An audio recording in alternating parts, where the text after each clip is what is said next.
Hi everybody, I'm going to be answering your questions tonight. My name's Damien Richardson, of course, and I play Gary Canning. It just says Limbo Ladybird. What, you want me to apply a Limbo Ladybird to you, Jack? Or you can have a guess what you think the Limbo Ladybird is? Because no one actually knows what the Limbo Ladybird is. The beauty of the Limbo Ladybird, Jack, is that it's what anyone wants it to be. So use your imagination. And I think that's more fun than actually knowing exactly what it is. Whatever you want it to be is what it is. Well, I think we know what area it operates in anyway. We know the zone it's operating in. Daisy's asking me who was the funniest person on set, and there's not a day goes by on set where there isn't some laughter, and I think that's one of the joys of making this show. You know, long-running series TV, if you didn't have some laughs at times, it would be very long. And so everyone had some laughs, and it's hard to say who's the funniest person on set, but I think I'd be in trouble if I didn't say that Colette Mann is the funniest person on set. Lisa, hi Damien, if you could choose someone to guest star on the show, who would it be and why? Well, I would love, and I think there was talk around the 30th year anniversary, they were getting people back who'd already been on the show, and Neighbours loves to reinvent people. You have them on the show, get them back on another time. And I was really hoping that a friend of mine, Guy Pearce, would come on the show.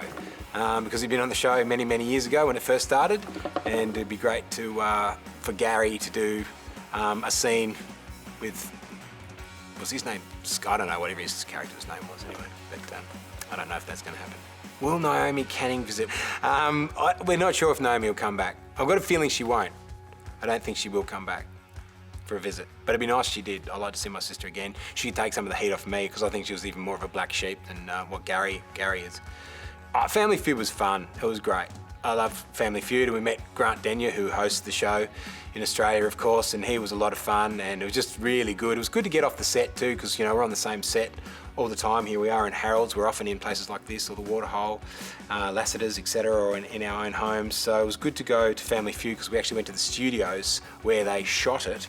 And I spent a lot of years of my life making a show called City Homicide, was shot in those very studios. So for me, it was like deja vu. It was like going back to a younger version of myself, which is always a good thing. Melanie says, do you and Paul get along in real life? Well, I'm happy to say that Stefan Dennis and Damien Richardson actually do get on very well in real life. But Paul and Gary, not so good.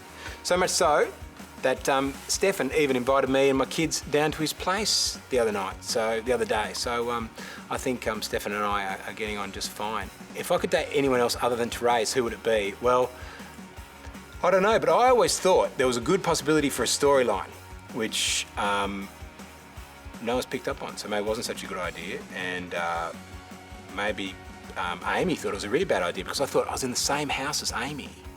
And Amy went out with my son, and then wouldn't it be good if there's this really strange tension between Amy and Gary? It's all the drama. Imagine the drama that would unfold for that. Anne says, will I come to trust Nick? I think I already trust Nick because I have no option but to trust Nick, because Nick is my hope that Therese will finally beat the cancer. And so I'm happy to just throw everything to him. But my fear is that no one else will trust Nick, and that Nick will turn out to be a bad egg, and as a result, it'll reverberate on me being the one that was so keen to set him forth back in the world of Neighbours. Liv says, what was your favourite storyline? Well, it's hard to say what my favourite storyline was. I mean, it's great. I think the relationship that Therese and I have struck up is really fun, and the more we play it with each other, the more comfortable we get, and the more areas there is to explore, and the easier it comes. But I think the Family Feud storyline still was a lot of fun. I've got to say, it was a good time doing that episode, and we saw it back. We saw it back on a big screen. They showed us that they had a screening for us, and it was very funny. There was a lot of laughs, so it's always good to get a laugh. I like that about Neighbours. It can be quite comic. Jacob, please do your best Terminator impression. No, Jacob, it's too late for Terminator impressions. He is no longer even acting. Okay, that's about as good as that one's going to get. Kathy says, do you enjoy working with the Pigeon? Well, I did enjoy working with the Pigeon until I never saw the Pigeon again. But we have props, so when I was doing it, I had to do a monologue to the Pigeon. I often have to do a monologue to the Pigeon, and they gave me a plastic pigeon to work with while I wasn't working with a real pigeon, just in a rehearsal, and I accidentally snapped its head off. So The props guy, Steve's never really sort of forgiven me for that. It's been a bit tense between him and I ever since that point in time. I know I was so close to that plastic pigeon. He should get over it, really. But yeah, but the actual pigeon handler was here, told me I handled the pigeon very well, like a professional. However, a professional handler of pigeons handles a pigeon. Now, Sky says, what other shows have you been in? Well, Sky, I just gave it away that I've been on a show called City Homicide for many years. It's where I cut my teeth in series television, if you like. Couldn't believe how fast it moved and how adept everyone else in the cast seemed at it. And I was always waiting for the tap on the shoulder for someone to say, mate, you don't belong here. And I would have been, in a way, I would have been relieved. So I said, phew, thank God someone else noticed. So that's where I started, actually being a regular, but I started on many other things too, you know, from to Blue Healers, and even back in 1993 I played a character on Neighbours, which was my first gig after I finished college at the Victorian College of the Arts here in Melbourne.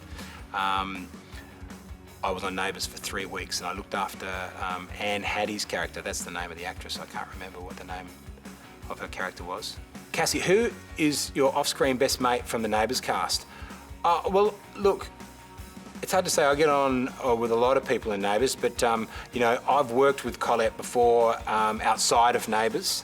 We did a play together one time. Philippa says, what is my favourite colour? Blue. What can you say? Blue. Blue's a lovely colour. It looks nice on things.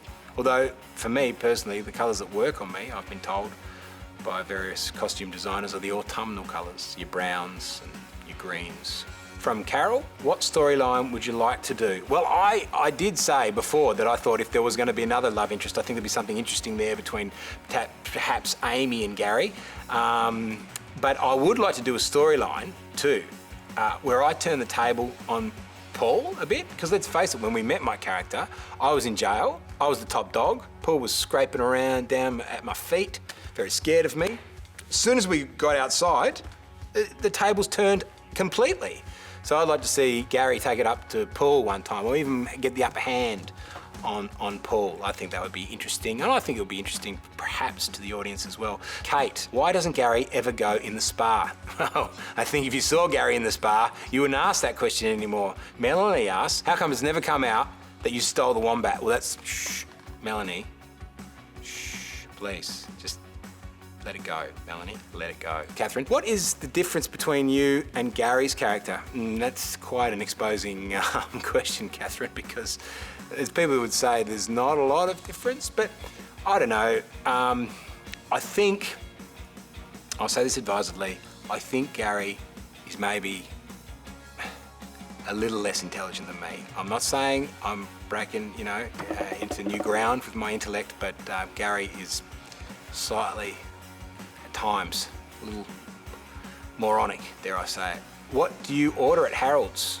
Well, Susie, I order at Harold's whatever it says in the script for me to order, and usually that's a coffee, something like that, or a milkshake. I like to order milkshakes. Do I have pets? Look, I have had pets in my life. I had a cat who, Harvey, he was Burmese, and he died about 6 months ago, so we had to have Harvey put down, and now I have a dog that's sort of a cross between a poodle and a Bichon Frise. His name's Bobby. He was a stray. He turned up at our place probably about 12 years ago, but he's still kicking along. He's getting old now, but yeah, he's my other pet. Which type of scenes do you find hardest to film? I think you can put pressure on yourself and think there's a scene that says Gary sobs uncontrollably. You sort of go, oh my God, now I've got to sob uncontrollably. So I think though sometimes you can put pressure on yourself for those scenes. There's another time when you know, there's some intimate scene. You have to be intimate with someone that you might know very well, and you've got to stand in close, because it's all right when you're in the intimate moment. Say you've got to kiss someone, or that moment's okay, but it's what happens in between. And often when you're doing a setup and you have to stand, get in close, everyone says get in really close in the frame, and you've got to stand next to someone, but you're not actually kissing them now, but you just got to, their head's right there and you're here, and you've got to sort of make weird small talk and you don't know where to look and stuff. That can be awkward. And then I don't know, because I was on set before and I was having a really good day and it was going really, really well, and then suddenly there's just this one line that I just couldn't get out. And I had to do about 3 or 4 takes. And every time I was getting to that line, this little voice in my head kept saying, here comes that line again. You're gonna wreck it. You know you're gonna make a mistake. And sure enough, I kept doing it, you know, because the head can play funny little moments. So you never quite know when it's gonna happen. It's live. Well, it's not live to air, but you know, you feel it's alive. The nature of it's alive when the camera's rolling. But we're lucky, you know, we're not on a stage, so we get a chance to do it again if we need to. And then failing that, the editor can always cut us out and cut to the other person. So that's good to know. Fiona says, is your brother Adrian Richardson the meat cook? You look similar. I don't even know who Adrian Richardson is, I've got to be honest, and he's a meat cook, which whatever that means. But no, I don't have any brothers. I have a sister. Her name's Michelle, but she's definitely not Adrian Richardson. Pippa, will Gary ever go back to his old ways? Well, if Gary goes back to his old ways, Pippa, I dare say Gary's going back to jail. And I reckon there's a chance for Neighbours to go back into that cell. I reckon this is the episode I want to see too, actually. Paul and Gary sharing the same cell, just for a bit. I reckon that's great, you know, lock it off, one location, bang, shoot it out, be good. My favourite food? I think my favourite food at the moment, it changes, but I've had a bit of a phase of getting into Mexican.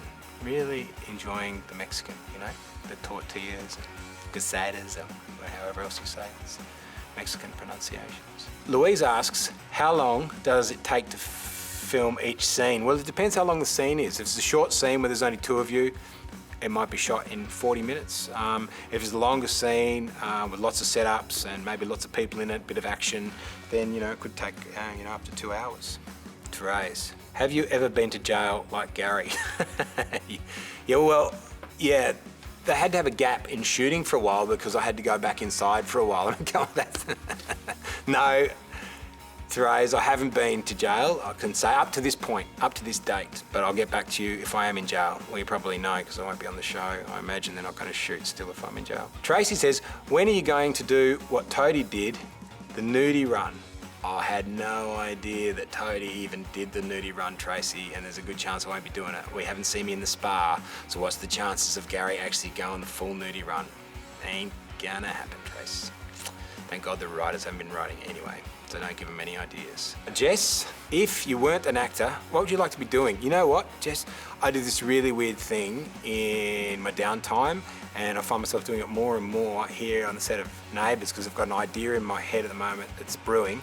And I write plays. I don't know why. It's the last thing you'd ever do. If you ever have children, they come to you and say, guess what? I'm gonna be a playwright. Just say no. Just say no. Even let them be an actor before writing plays, but it's something that I've started doing. But whatever it was I did, maybe something like stand-up comedy. I often thought of even going into politics. I know that's ridiculous. What do the cast do to cope with long days on set? Well, that's interesting. Well, as I said, I've just started writing a play, so I do that. Get my computer out and snap away on it.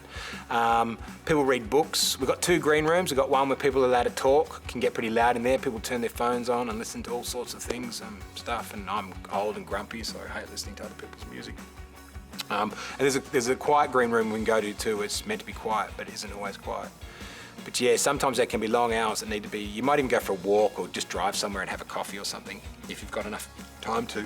Sarah asks, what is it like filming in cold Melbourne, and do you have to wear a t-shirt for a scene? Well, sometimes you do, yeah, and it's freezing. And then you got to, you know, so before the take, you'll have a big jacket on, and then they'll say, you know, even on our final rehearsal for camera, we have to do it as we'll be doing it when we're actually shooting. So you take your jacket off and you just bear it. You really just bear up and make out, hey, isn't it lovely here in sunny Melbourne where it's actually freezing cold? Then as soon as you finish, you go, quick, give me my jacket. You know, where's the costume person? Quick, give me mine first. And yeah, that's how it is. So, but usually we're pretty lucky with weather. Having said that, hasn't been too bad. Thanks everyone, and I look forward to the next opportunity to talk to you all, and please keep watching Neighbours. Thanks for watching, Neighbours fans. Now be sure to check out all our weekly content, which includes backstage videos, Q&As with the cast, and also those very special webisodes with stuff in it that you won't see anywhere else. Bye.